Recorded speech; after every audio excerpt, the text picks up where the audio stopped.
So I want to tell you a story today. It starts with a really simple moment, but it spirals out into this huge reflection on, well, on life itself. And it all kicks off with a question that, in our crazy busy world, pretty much nobody asks anymore. How is your life? Just let that sink in for a second. Not, how's your day? Not, how are you doing? But, how is your life? That question has some serious weight to it, doesn't it? It's the kind of thing that just stops you in your tracks. And in this story, it was asked in just about the last place you'd ever expect. All right, so let's set the scene for where this all went down. I want you to picture a place that is so ordinary, the kind of moment that you usually forget about the second it's over. We're in a grocery store checkout line. You know the vibe, right? The harsh glare of the fluorescent lights, that low, steady hum of the conveyor belt, the little plastic divider. It's about as mundane as it gets. And it's right here, in this totally forgettable setting, that a young cashier, you can tell she's new, maybe new to the country, she looks the author right in the eye and asks him, but just as quickly as she asks, you see this little flash of panic on her face. She thinks she's made a mistake, and she immediately tries to walk it back to the much safer, much more normal, how was your day? But the author, he's quick to reassure her. And in that simple response, you see the whole point of this story. Because yeah, they're both great questions, but they are worlds apart. They're not the same thing at all. And this, right here, is the heart of it all. The huge, massive difference between asking about someone's day and asking about their life. One is just a polite little dance we do. The other is like digging for treasure. Let's break down why. I mean, look at the difference. How is your day? That's safe. It's got clean edges. It fits perfectly into small talk. You can answer that while you're paying for your milk. But how is your life? Whoa, that question has no edges. It's way too big to cram into a single sentence. It doesn't just ask about the last few hours. It yanks you back across decades. And for the author, that pull across the decades is, well, it's very real. The question forces him to do this instant, sprawling inventory of his entire time on Earth. See, he's 70 years old, so when you ask him, how is your life, that question is echoing through 7 decades. 7 decades of different homes, different jobs, loves, and real painful losses. There's no simple answer to that.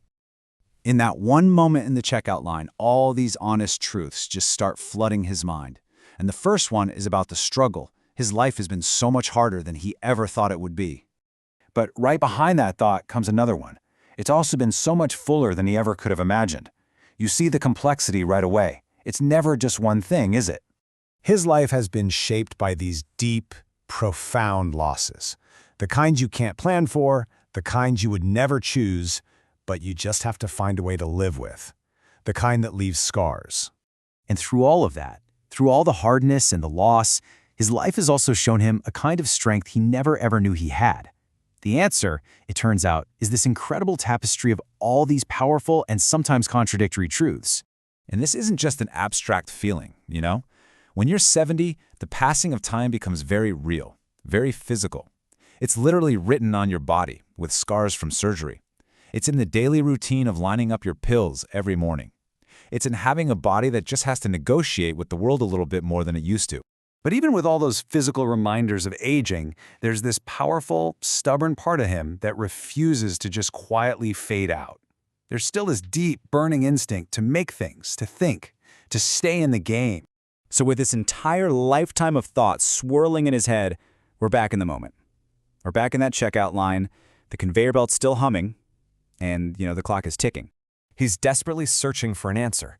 Not the whole answer, of course, that's impossible, but just a little piece of it. Something short, something honest, something true that could actually fit into this tiny, fleeting moment. His first idea is this one, and honestly, it's a fantastic summary, isn't it? It gets to the hardship, the complicated, but it also honors the purpose, the meaningful.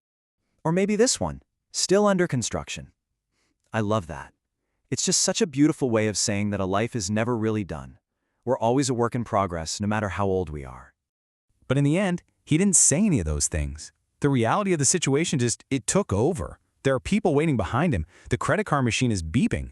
The small, ordinary moment just wasn't big enough to hold such an extraordinarily large question.